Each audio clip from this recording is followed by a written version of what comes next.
Hello, welcome everyone to our monthly Oneness conversation. We are already in the month of July, if you can believe it, and we are talking about the theme of service this month, which is such a huge theme in many of our lives.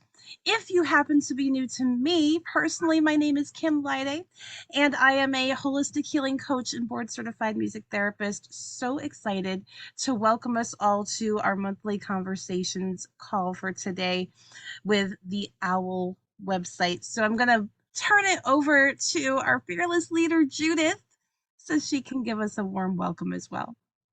Well, bienvenue and merci. I must say, Kim, I just love it when you call me a fearless leader. My name is Judith Ann King Matheson. I'm blessed to be an elder coming from Celtic, Irish, Scottish background. And I've been living on the Algonquin and Anishinaabe territory full time since we first moved here in 1961. And I was a much younger person than I am today. But for now, I'm traveling on the path of spirituality full time in a theme that's really related to what we're going to be talking about today. And the theme is service. So I welcome everyone listening in today, and particularly my friend Lori, who's been able to come in live today. And she is also, like Joey and like Kim, very much in service. And when the students are ready, the teachers appear. So in my journey of life, I've been very blessed to have teachers appear on my path to be always more of living from my full divine spiritual potential. So the theme today is very close to my heart, and I hope that many people will go to the OWL website in the coming months. When you have times of being overwhelmed or feeling low, we've been taping and having conversations with spiritual leaders all over the world, and particularly those within the Algonquin River watershed of Ottawa, Gatineau, Quebec. Ottawa is in Ontario, Gatineau's in Quebec, and we have a wonderful river that was used by First Nations people as a transportation route that brought Indigenous people to this part of Canada thousands of years ago to settle as nomadic settlers. And we have a story in North America, as do we all in all different continents of the world. And we're beginning to see that the significance of the human journey is about service to a cause much bigger than ourselves. So if you go to www.Woutawais, capital Outauais, capital WELLNESS, wellnesslearning.com, you will see that there are many conversations around the theme today around service. And what gives me hope is I see more and more people living from the spirit of love, care, empathy, and compassion as we journey forward. And I'm blessed to be working with two beautiful souls, Kim and Joey, for many, many months, to have them share their stories and who they are as we empower all ages to know there is hope in the world because we're here for service to a much greater force than ourselves. So Joey, introduce yourself and tell us a little bit of who you are and how you're being in service in the world. Hi, everyone. Great to see you again. I'm Joey, an emotional healing practitioner. I help people to become intimate with their fears by resolving different types of emotional difficulties. And the byproduct of that is people often become best friends with themselves. Service is definitely one of those things that I think could be very fulfilling. It's like on the outside, we're doing something for somebody else, but in the act of doing that, it seems to feed ourselves as well. Recently, I had the experience, and it's interesting too. It's like, I think service can be done in a way that is not intended to actually tell other people of the service you're providing, but simply doing it because you see a need needs to be filled and you're able to provide your time to do that. So normally this isn't something I'd be sharing, but because it's what just recently happened and it's part of the topic today. I was just walking, or I saw my neighbor's garage door open across the street, I think yesterday or the day before. So I went over there just to say hello. And I hadn't realized that she was actually behind a very large bush that's been growing really well this summer. It's a lilac bush, which if you've ever smelled a lilac bush, they're amazing. The flowers and the floral scents that come off of them, very healing flowers as well. You can do a lot of medicinal things with. But the flowers had already passed and the bush was continuing to grow. It's in the corner of her house. So when she backs out, it makes it difficult to kind of see how she's backing out of her driveway. And she's also in her mid 90s and didn't even see that she was there and came around the corner and she was behind the bush, like about to start using the hedger to hedge it down. And I was like, hey, can I help you at all? Like, I was just going to come by and say hello and give you a hug. But like, I don't want to take away the exercise from her because I know she loves that and it's part of her movement and health. So I just asked if I could do like, just the top of the bush. So make it a little bit easier for her because she's not super stable. And then when I did that, she kind of asked if I could continue. And so I was like, yeah, totally. Like, let me do the rest of it. And she would kind of sweep up and do the rest of the work. And then she asked me to do the second bush. And then we did the third bush. And then so essentially all of the bushes were now trimmed when I just went over there just to say hello and give her a hug. And all that to say that like it felt very good to be able to offer that to her because it's something that would have she would only been able to do one that day. It was the middle of the day in the heat and she probably maybe not would have been able to finish. And she was kind of struggling a little bit as well. And so I was happy to be able to help. And she also watches my dogs. So like we as neighbors, I feel very grateful that I have neighbors that we both rely on each other in different ways and love to help each other. And I think another important piece of like service is and from me as sometimes my other hat I wear as a bookkeeper is that we don't keep ledgers. I don't think relationships should be relationships of ledgers where we tick tack who helped who when and is it balanced, is it not balanced, because I think it's not as mutually fulfilling when we're just in service when people are in need. Obviously there's ways where there's boundaries that need to happen in a relationship sometime if something doesn't feel that it's balanced. And so whatever that happy medium is. Long-winded to say that service is a beautiful thing that I think also recharges our own battery when done in a proper way. And as well as it doesn't always have to be front facing where everybody needs to know I did this thing for that person. It's really just between you and that person and that exchange that you can create with each other. Yeah. So that's my situation that happened recently that happened to apply to this month. So lovely to be with you all today. And I just want to say that's a wonderful story as an elder myself, because first of all, did you say she was 90 years old, your neighbor? Yes. Well, working in the heat as a 90-year-old, I couldn't do it and I'm almost 80. And using those shears could be rather challenging for any age in the heat, never mind that you have 90 years under your belt. So I really believe stories are very powerful. And every day where we see there's a need and we meet a need without an agenda, as you said, Joey, is so well said. Because I was just talking to a neighbor up the street today. We're both elders. And we were commenting on the fact with climate change, as neighbors, we're helping to clean the gutters, helping the city, because we elders have a role to play.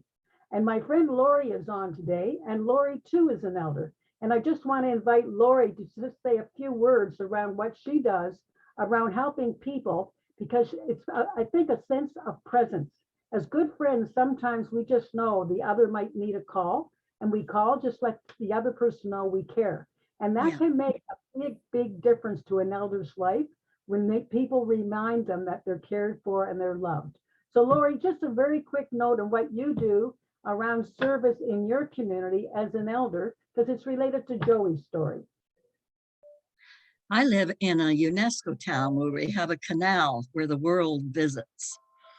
In this region, we recycle at the real deal all the heavy furnitures and other things from old estates where the children don't want to inherit, and they're passing it through pounds and pounds of material outdoors and indoors. And I go there once a week to deal with the library and organizing the books. And I meet beautiful people there. They have a community garden as well. And there's 12 people that live in apartment buildings that have a garden. So it's walking distance and it's a beautiful place. Very kind people. And people are coming in from California and all over North America. It's amazing. And they whatever they buy, they weigh so we can keep a record. of how much pounds are being recycled out of the environment. And this has been going on for about 40 years in this community. But I'm just 3 years here in this very special place on the planet. And to me, it's my 11th little town. And whenever I see the number 11, I always remember Jesus, because from a spiritual numerology point of view, I learned that at age 27 when I was out in the wilderness, leaving Christianity in disgust. But that, the number always told me he's there. And so it's an amazing place, I find, because of the quality of service that people give to seniors here. All throughout the seasons, they're stopping to ask if they could drive me, or Christmas time, somebody paid for my groceries, just random, So love. if I might interject, a lot of what you're talking about is service for all ages. And what you're talking about in the community in which you're living, it's all ages that are working to help each other. So thank you so much for sharing that, because as elders, one of the most chronic diseases we see in North America, from my perspective, is the chronic disease of loneliness. And as your neighbor was showing us, Joey, you're never too old to cut the hedges and to stay physically fit, mentally fit, by being engaged and being as able to keep as independent as possible. So service is many, many different forms. Now, Kim, you're a recent wonderful, wonderful partner, and you just welcomed a newborn person that's in service. Tell us a little bit about that age. When we bring a newborn baby into the world, what is the significance of service to bring forth these beautiful souls that are here to remind us of the power of love? Talk a little bit about your newborn child, Kim, and how service can come from that aspect. And it's so easy for me to talk about because it's so fresh. So if you were not aware, I think on our last call I announced that my wife was expecting a newborn whose due date was supposed to be yesterday, July 20th. She blessed us with her presence July 2nd. So right before Independence Day here in the US, and I believe Canada Day, I think, in July 1st. So she wanted fireworks for her birthday is what we're thinking. So she's a beautiful, she was born as a beautiful little 7-pound, 2.5-ounce baby girl. Abigail Rose is her name, born just about 3 weeks early. And service is huge when you're a parent of a newborn. Anyone who's watching, who's been a parent, I'm sure, is well aware of that. And I find it to be really interesting because I never resonated with the word service when before I became a mom, which is just, I thought was really interesting to me. I didn't like the idea of service because to me it felt like work and being a servant to someone else. And the word servant, I associated that kind of with slavery. So it just had this like negative feeling about it. It was very strange. And then all of a sudden, when I became a mom, I had this new idea of service, and this has intensified with this new little one, newest one that just came into our lives, where it feels much easier. I'm realizing that I'm in service to her when I pick her up and I snuggle her, which is also in service to me because I could snuggle her all day long. If you've ever snuggled a newborn, they're just like, you just never want to put them down, like, ever. So for me, service, I'm in service to her as her mom. I'm giving her love and nourishment and cuddles because they need that. Newborns need that, or they won't survive if they don't get enough hugs, believe it or not. That's been proven, which I love. I'm like, well, I'm helping her survive. It's like a positive excuse that I use to hug her. Um, and I do this out of love because when I pick her up, my heart gushes.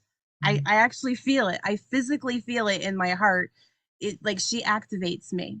I just gush when I hold her and I love her. And so all that I'm doing, I'm doing work for her. Like I get up and I hold her and I change her diaper, even when I'm really tired in the middle of the night, as I'm sure all of you parents out there have done, you know. Um, but I do it from this place of joy because there's love involved.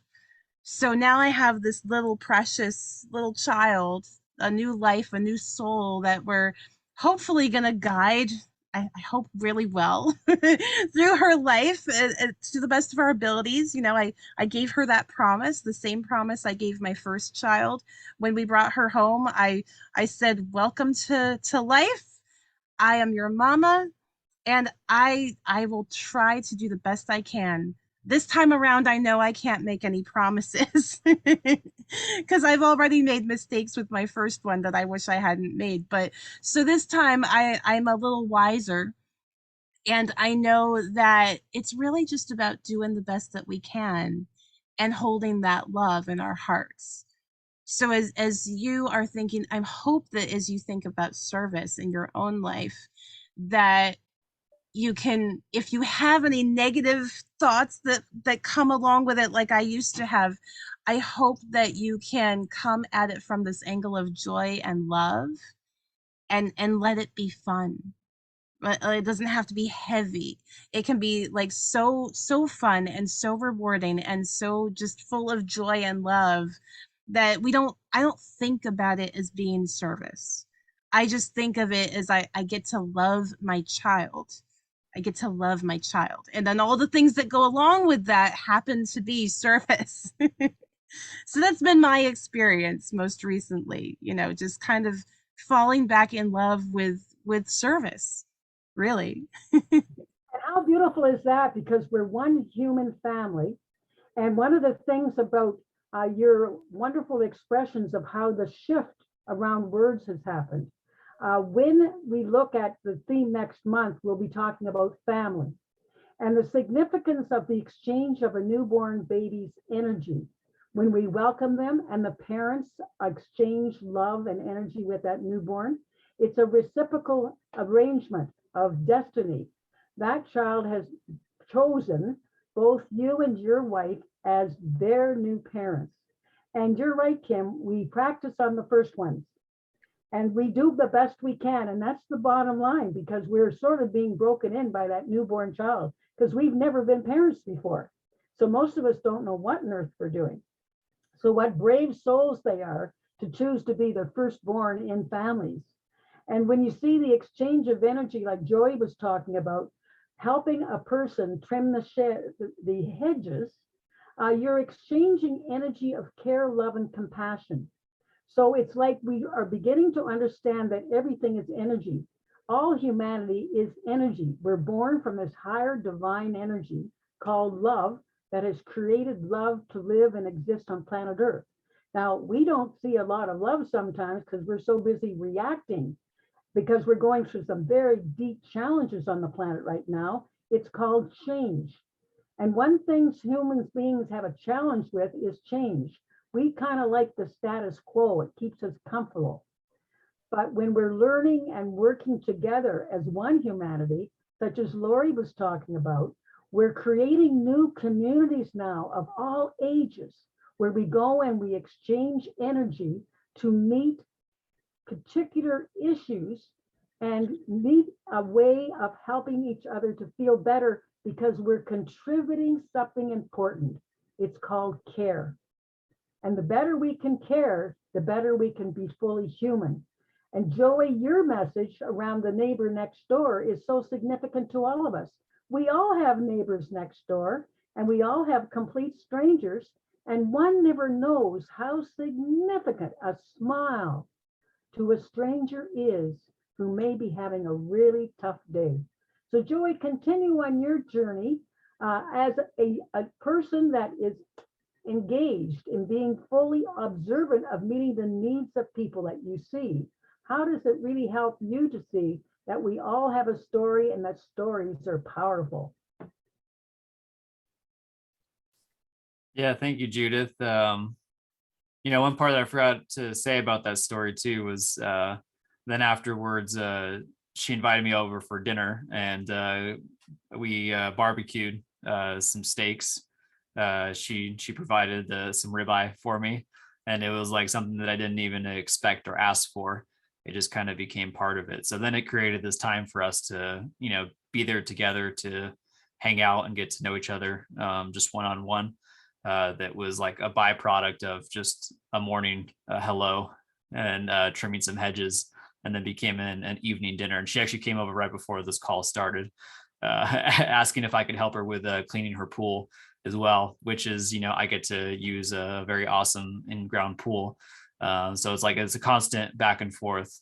And she's like, "Hey, I'll make you some chicken tonight too if you want." So it's like the more we help each other, it becomes tenfold with itself. So it's like 2 + 2 is no longer 4.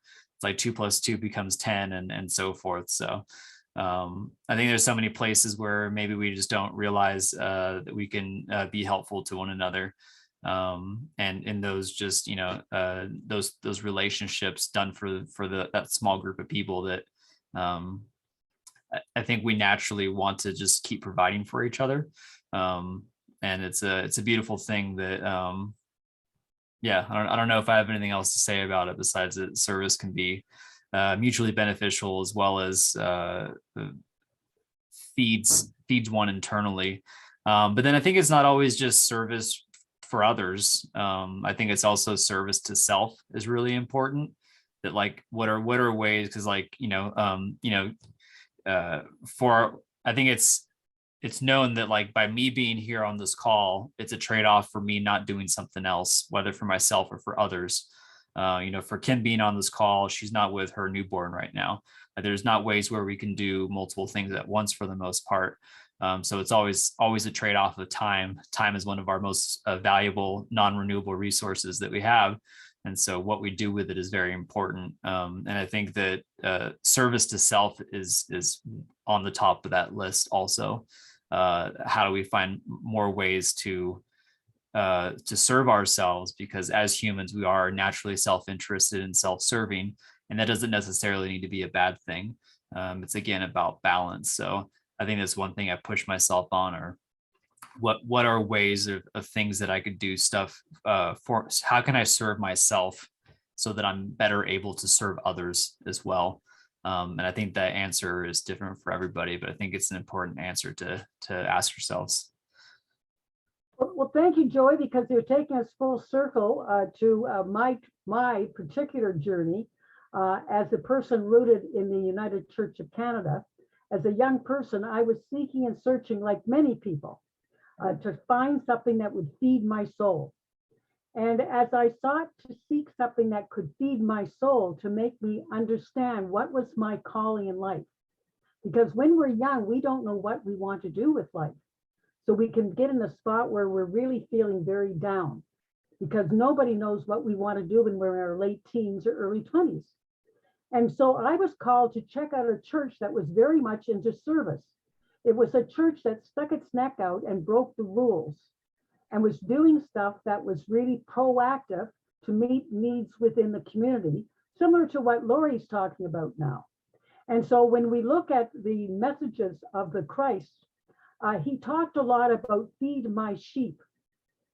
And I often wondered, why do people take the Bible so literally when all he was doing was trying to help us understand something by sharing stories and parables, and especially nature, to help people understand something we could not understand from the head level, but the heart can understand when another human being puts out a hand to you and says, "Are you having a bad day? Can I help you?"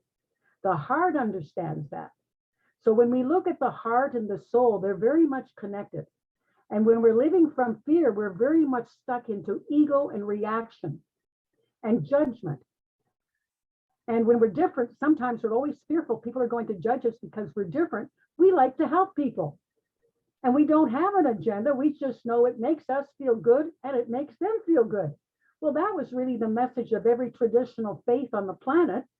As seekers and searchers always try to understand, what is this thing called life all about? Where do we come from? Well, whether you're Buddhist, Muslim, Hindu, Christian, whatever background of seekers, When we're young, we're always seeking something bigger than ourselves, and we're always trying to understand from the head up. So I often say to people, words are just words, but actions have power. If we do something that's good for another person, it feeds our soul and it helps that person to have hope that people care enough to do something. So your stories today of being family, new mothers, Joey being a single person helping out an elder, and how they're getting to be really good friends, because that's what creates friendship. Doing things for each other, helping each other to feel good. And as an elder, I have two beautiful young adults like you, Joey, on my path that come all the time to help me get the work done in our home, because my daughter and I don't know how to fix things. And just the other day, I had a toilet that wasn't working, and I bragged to my helper, I fixed the toilet. Well, elders should not brag, because that evening the toilet stopped working completely.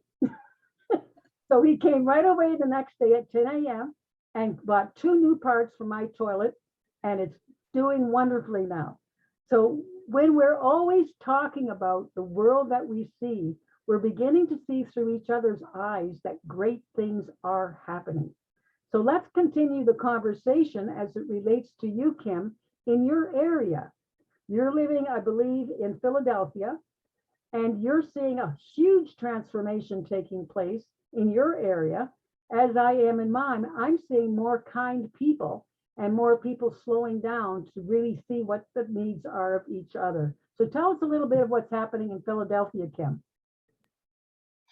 Well, it's funny that you asked me that. I mean, just literally today, I was at the store, and a woman. We it was I don't know if you guys have Aldi's near you, but we have an Aldi, and this particular one, there was only one checkout open, so there was a nice long line, and the lady in front of me offered to have me go in front of her just because she felt I guess she felt like being nice, like there was no expectation of like hold this or whatever.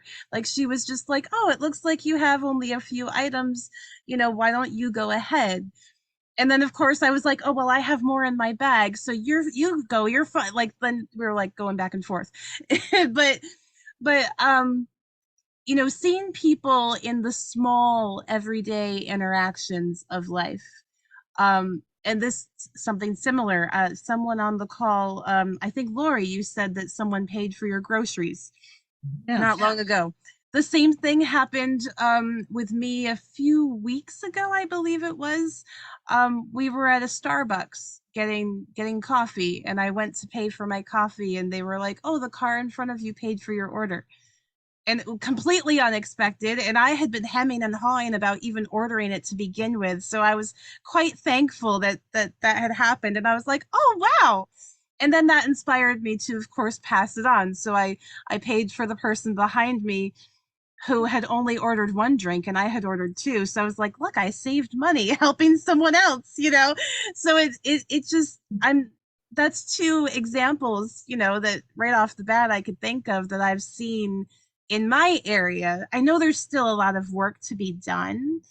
I haven't worked with the children in the inner city in a couple months because we've been, getting ready for our baby. But there's still a huge need out there. I'm not saying everything is all great now, but I am saying there's hope, that there's a difference that can be made in the small things like this, helping someone with their groceries or helping someone cut the plants, like just doing these small little everyday things that might not seem like a big deal but can make such a huge difference in on the person receiving, that you have no idea what you've done for them. That's what I've seen, that it's just such a blessing seeing people be a blessing to other people. I love your idea about pass it on and right away. There's a ripple effect that happens. And Joey, that's kind of what happened with you and your neighbor. There's a ripple effect happening and the energy's building up. And we can keep sharing those stories like Lori was talking about. When we begin to see the significance of kind gestures, it helps us to be more kind with ourselves, And like Joy was saying, we can't be kind to others unless we create the boundaries to care for ourselves enough that we have the energy to begin to be rooted enough to be observant of the needs of others. But we must care for ourselves first. Joy, can you build on that and what's happening in your community as it relates to your community? Now, you're living out in Colorado, and I would imagine that we're kind of in a paradox now. I call it polarity. In as much yin as we have, we also have yang. And somewhere between the yin and the yang, we either have good days or not so good days. So on the good days, we store those for the bad days, so we have a reserve. So speak to that, Joy. You're very good holistically with working on people going through trauma and stress, of which we're all going through. This is a very challenging time on the planet as well. So we don't like to just expound on the good things happening. We have to be realistic too. These are challenging times for people. So could you speak to that, Joey? Yeah, I think that's, one of the reasons why I love doing the emotional healing work that I do, because to find that all of us have different things that we're fearful of and that hold us back. And we may not know the what's or the whys as to why they're there, but we experience them daily often, where we have different anxieties that come up, different emotional difficulties that in a way kind of steal our energy without us realizing it. And sometimes we do know what it is, but we don't know how to actually resolve it and take care of it and know that we can heal it. Our body knows how to do this. And so to work with some of my clients to know how they start working with me, that they may have had this emotional difficulty all their life, or maybe it's just come up the last couple of years. And then we work together, and then their body naturally resolves and self-heals the difficulty, and then it's not there anymore. And I think they come to realize how much time they've gained in their life that used to be devoted to constantly trying to control and distract themselves from an uncomfortable feeling that's inside of them. And then now it's not there anymore. And it's like, it goes back to what I said earlier, if time is one of our most valuable, non-renewable resources, and we are using a lot of that very precious time to feeling uncomfortable when really we don't need to anymore, if we're ready to address it and feel it and heal it, and actually heal from these old traumas, to where they're information that lives within us, but it's no longer being retriggered over and over again as we move through present life, that we gain a lot of time back, where now we can be very comfortable in these situations that used to be triggering, and actually open up ourselves to whole new ways of being. Recently worked with a client that was dealing with public or fear of public speaking, and getting a lot of anxiety when doing speaking presentations for their job, that kind of just became this new thing where they had to do presentations a lot more often. And he's a go-getter. Like, he wanted to do all these different speaking presentations, Toastmasters and so forth, and work on this thing. And then realized that he could self-heal it, and now it's much easier to do that. So instead of it grinding up against the wall and working against themselves, he was able to do it very quickly. And now he's taking off and doing all these presentations with ease. And I found the same for myself. So that's why I actually love this kind of simple nature of tapping into the body's ability to self-heal. It does it in so many different ways. And for me, that is service, of being able to assist somebody in reconnecting with what their biology already does naturally.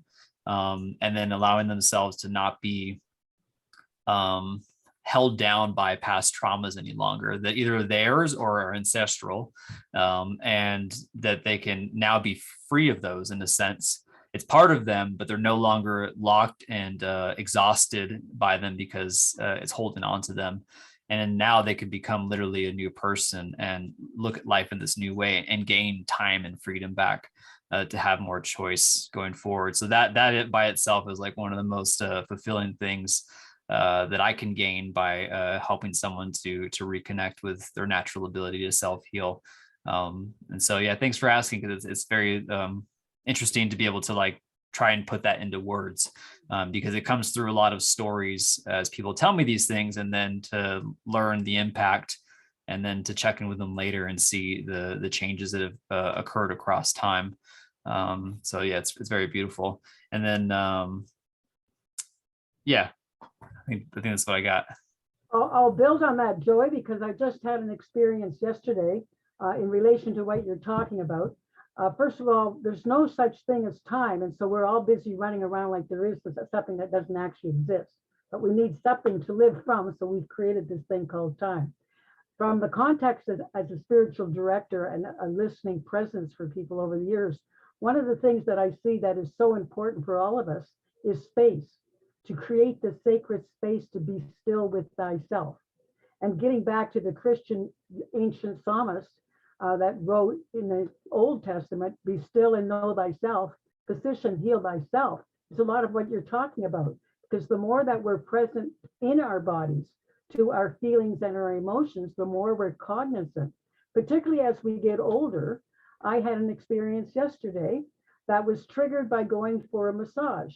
And at the massage parlor, unfortunately, their air conditioning had broken down. And so I was invited to a very small room with one fan. And I'm paying good money to release stress. I wasn't paying good money to pile on stress.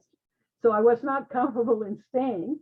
And so I said, I'm really sorry, I will not be able to stay because I simply have a history of claustrophobia. And right away, just being in this small room without air, and it was a hot, hot day, triggered a memory for me when I was in the Holy Land, and there's a tunnel that you can go under in the city of Jerusalem. And I had come into the world with something that had happened at an early age. And at that particular time, I was only about mid-40. And I was triggered when I wanted to take a stretch to be able to go under this tunnel with all the other pilgrims. I went ahead and figured I'll try it.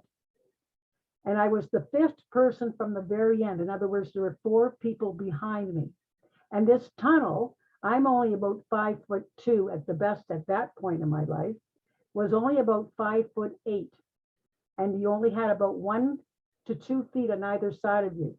And it was all solid cement. It was something dug out centuries ago for people to escape when they were being attacked. So I went about 10 steps and thought, nope, this is not for me. So I turned around and I said to the group, I hate to tell you this, I don't want to get in there and get stuck, but I want to leave. I think it's better for me not to stretch myself too much. So kindly, the 4 behind me, including the wonderful Jesuit priest that had created the tour, helped me get out, and I went and did my own thing and waited for the group. Now it's interesting. I hadn't thought of that experience for years, but yesterday, again, I took a fan to help them out because they're losing customers. So I thought if I lend them a fan, at least some of the customers will be able to still help these people make a living.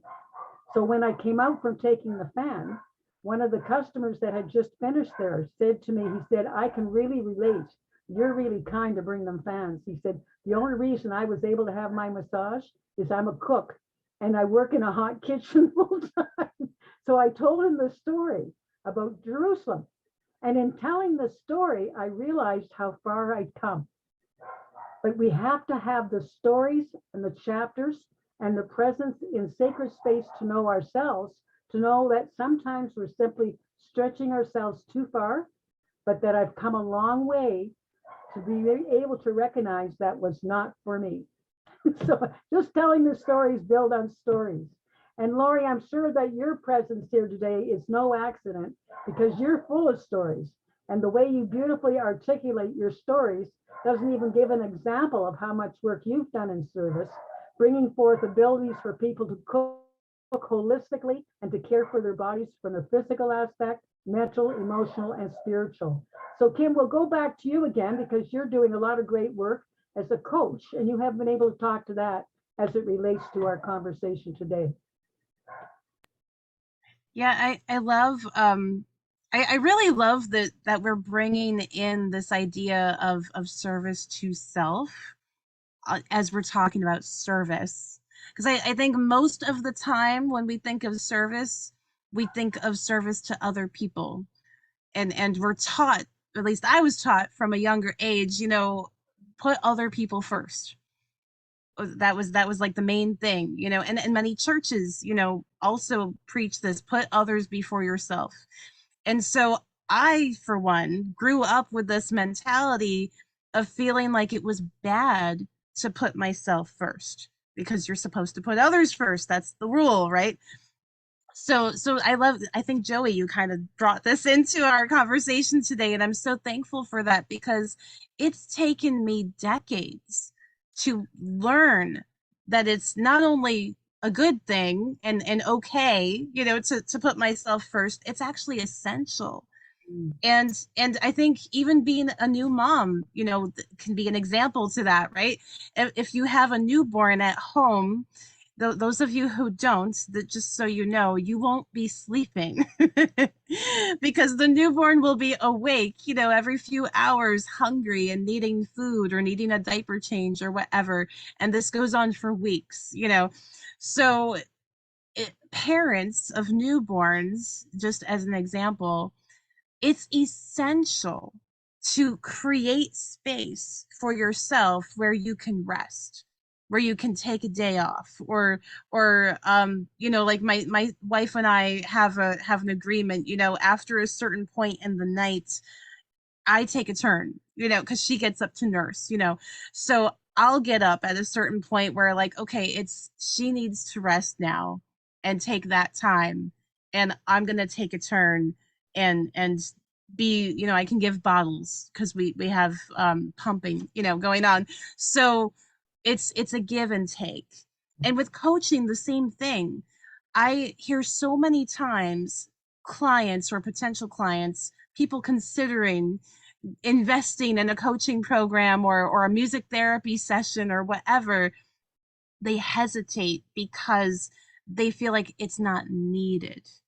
It's not something that they need to be investing in. And here's the thing, as we're talking about service today, you're investing in the people around you when you invest in something for yourself, because you might think that you're just doing it for yourself, but when you choose to go through something transformational, to not settle for a version of yourself where you're just getting by, but to step into a version of yourself that is the next level, that's the highest possible version of yourself that you can be, that's not for you. You're doing it for your daughter. You're doing it for your wife, for your husband, for your mom, for your dad, for your neighbor, for the lady next door. Like, you're doing it so that you can show up in the world as a bigger, better version of yourself, which is going to impact. That's the ripple effect that we were talking about. It's going to impact the people around you at such a high level. I mean, think about if you're an employer, who do you want to hire? Do you want to hire an employee who's like just struggling to get by and tired all the time and like just there for like the paycheck? Or do you want to hire someone who's like, I am on it, I am on the ball, I'm excited, I'm passionate, I'm ready to get stuff done. Let's do this. Like, let's create a team. Like, who sounds like the better person to hire, right? And I'm not saying, like, if you're someone who's tired all the time, I'm not saying you're bad. But that's just an example of the importance of taking that time for yourself, going and getting the massage. I haven't been in a massage place for a while, and I have a subscription. So I need to talk to myself there. I get to go have a massage too. But because they're it's essential. It's not a luxury. It's not something that is being selfish. It's actually essential to be in service to yourself because you cannot pour from an empty cup. You just can't do it. Don't do that to the people around you. Don't do that to yourself, and don't do that to the people that you are in service to and who are counting on you. They need you to be at 100% or more, you know? So I'm gonna come back down. I think I got a little excited there. I'm really passionate about having people like do that, you know? I'm passionate about personal development and transformation. Like, it's the one thing that gets me excited because I've seen what it can do And I've seen the ripple effects and the impact that people can make when they choose to make that decision and invest in themselves. So I get excited about that. That's like the best service that you can do for others, is to be of service to yourself. So Well, I I'm gonna love let that, you Kim. guys talk now. Can I build on that? I absolutely love that, because there's that first piece that, like, I've felt that the same way, that like culturally it was almost shame was built on top of us for us to be selfish. And I think that through like what you were saying of like, I'm passionate as well about self-development and natural healing and all these different things. And it's like, it's almost like I gotta eat my, or have my cake and eat it too. Like I got to double dip, because I was at first interested in helping other people. By learning about those things that helps people, became self-serving, where I was actually able to focus on myself and try these natural free things out that allowed me to focus on myself and fill my cup up.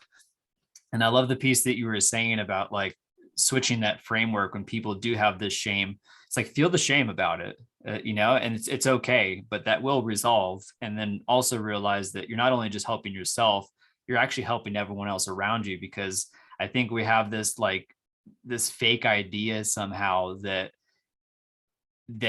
people don't realize when we're aggravated, that others don't realize when we're unhappy with life. Like if we neglect ourselves, we naturally become aggressive towards others, because they're taking time that's not actually filling our cup, and then we're mad about it in all these microaggressive ways, and we're stressed. But really, if we turn that around and take time for ourselves and do the things that we would rather be doing to fill our own cup up and recharge our battery, that those microaggressions naturally go away, because now we feel charged up enough to be able to give service to other people.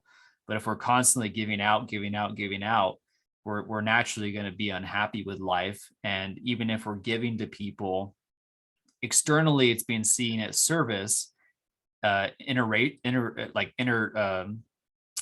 The relationship between each other is actually not as clean as it could be, because there's going to be all of these micro stresses, because that person actually hasn't taken care of themselves first.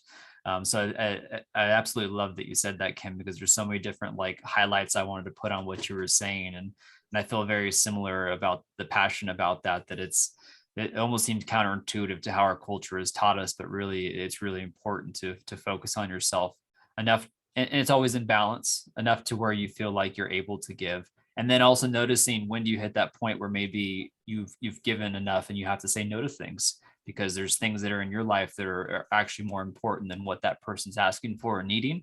And it's going to be dependent upon situations and relationships, but it's always I think something we'll learn for the rest of our lives here on earth, and get better and better at it each time, and learn from all those mistakes, because those are our best teachers.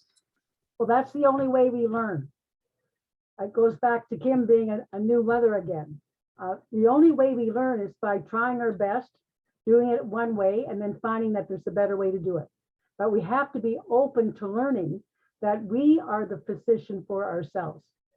And we have to begin to understand that everything's about energy. So a lot of people in the healing modalities, if they're not caring for themselves, I don't want to go and have them give me a service to work on my beautiful body. Because the greatest thing a healer can do is care for themselves. And the healers that are caring for themselves have the energy to be present to others in a way by which their beautiful modality or their presence is life-giving. Because as Kim was talking about, if you're going for a job and you're fully energized and you love what you do and you're full of passion, you're not losing energy, you're gaining energy. And the key to life is to care for thyself first. And that's the hardest thing for human beings in the Western world, because we're so conditioned to be living from a competitive, materialistic path where there's never enough. And there's never enough time, because we think there is time. But the most important thing is relationship with self. If I can't love myself enough to find the medium by which I find things that give me life, that give me energy, that transform me to care better for me so I can care better for those around me. And I must say, as a wife and a mother and a grandmother, one of the greatest gifts that was ever given to me was when my husband was diagnosed with cancer. And the person that I was gifted to be exchanging Reiki with was a very good friend of mine. And she said, I have a very good friend that's doing a seminar next weekend called Inner Focus. And perhaps you're feeling called to go to that. I think it will be good for you, because I was still digesting the news. So I decided no right away that I didn't feel called to do that. But 2 days later, I'm driving to work at the Civic Hospital, and an inner knowing said, yes, you're meant to go. So I called my friend and I got the number and I called this beautiful soul, and she answered the phone. And right away, I knew I loved her energy, the vibration of her voice. She was well. And I shared with her what had just happened. And she said, well, just a moment, Judith. If you don't mind, with your permission, I'm going to take a moment to go into your energy field and pray for a moment and see what guidance is coming to me that Spirit would like me to pass on to you. And so a few moments passed and she came back and said, you know, Judith, this diagnosis is not about you. This is Bob's journey. And what I'm being told is the most important thing you can do as a wife and a mother, but particularly as a wife right now, is to look after your own health and your own energy, because the woman's health affects the whole family's energy. And the more that caregivers in the home, particularly the women that usually give too much because they're doing everything, and the husbands are busy making the money, and there's never enough time, as Joey was talking about, we forget that the most important thing we can do for a loved one that's going through a crisis is to care for ourselves and look after our own energy. And then that person will begin to do the journey for themselves that the cancer is calling them to do. Because we're all here to learn something. How do we love ourselves enough to change and care for ourselves in new ways? And we're all at different stages of that awakening right now. And this is a powerful time to be alive on planet Mother Earth. As the indigenous people talk about, there's a prophecy that says everything we're going through right now has been prophesied. With climate change, with the amount of yin and yang around we see in the world stage, these are the times of the lighting of the eighth fire. And that is a time where people will grow in right relationship, not just with each other, not just with planet Mother Earth, but with ourselves. And so on that wonderful note, I just want to thank you all for coming. And I know Joey was going to be our timekeeper, and I'm conscious I'm going into nature as soon as possible to be down in Kingston with my family. And family is what is most important. And family comes in many different ways. Extended family, friends like Lori that travel with me through the journey of always helping each other out. There's nothing more important than extended and expanded family. And so as we begin to coming to a close right now, I'd like just to remind everyone that our next gathering will be on family, and it will be on Friday, August the 18th. Right now, we're tentative for 11 a.m., and that might be changed depending on circumstances happening within our lives. But for now, we're pretty sure, unless it's changed. And to remind everyone that all these conversations are taped. And thanks to Kim for connecting us and Joy for putting them up on the website. We get to have these recordings for people that can share with their friends who may be having a moment they'd like to understand better these times that are so challenging, but are helping us all to see that we all have great insight and wisdom that comes from our own unique challenges and life experiences. So Joey, I know you're going to close today, and I just want to thank you, Lori, for coming today and being present in this circle. And would you Thank you. Yes, would you like to share one word that you got out of this gathering this afternoon that you might want to pass on to others? I think the lesson of love thyself so you can love others. That's how I see it. Oh, that's so enriching. I had to learn that as a teenager. Yeah. Well, I think we're all on the stool of life and we're always learning. And when you stop learning, you stop living. That's it. Many years ago, so it's a keeper. Yeah. So Kim, would you like to say a few words before we go? I really think that the word love popped into my head as well, to do all things in love, and that includes yourself. You know, that includes loving yourself and loving the others, and just allowing that love to flow through you, and trusting that it's going to flow through beautifully, perfectly, exactly as it needs to. Beautiful. And Joey, would you like to make some comments and bring this wonderful conversation with the four of us to a close? Yeah, it always fills me up to spend time with you all. So this is I feel so grateful to be with you, and um, just kind of the same as earlier, is that it seems if we fill ourselves up and give service to ourselves, we're better able to give service to others that maybe don't know that for themselves either. And in that process, it seems it becomes 10 times more powerful. It reminds me of some of my early journeys when I first got into self-development stuff, was some of the positive psychology books talking about all the research on altruism, compassion, empathy, some of these positive attributes of humans that we have that psychology was missing for many years. There's a depth of knowledge and research around how absolutely vital, essential, like Kim was saying, it is to our flourishing, and that we as humans can thrive when we find ways to harness these positive emotions and get more connected with each other. And here in Colorado, we've got the butterflies that are starting to come out now. The monarchs come through this way, and they're absolutely beautiful butterflies, plus other colors as well of non-monarch butterflies. So it just reminds me of how important that inner work is. I might be incorrect here, but I think that butterflies spend more time in the cocoon than they do actually in their life as they fly. So I think it really says something for us too, that when we do that inner work, it's very important. And then when we're out as a butterfly, I think it makes you enjoy life in the new world of exploration even more. So again, lovely to be here with you all. And our next time we'll meet is August 18th, 11 Eastern. We'll talk more about family. And so good to be with you all today. Hope you have a beautiful day. Thank you. Thank you. Take Bye, care, God everyone. bless you all. God bless. Lots of blessings and gratitude. Bye for now. Bye-bye.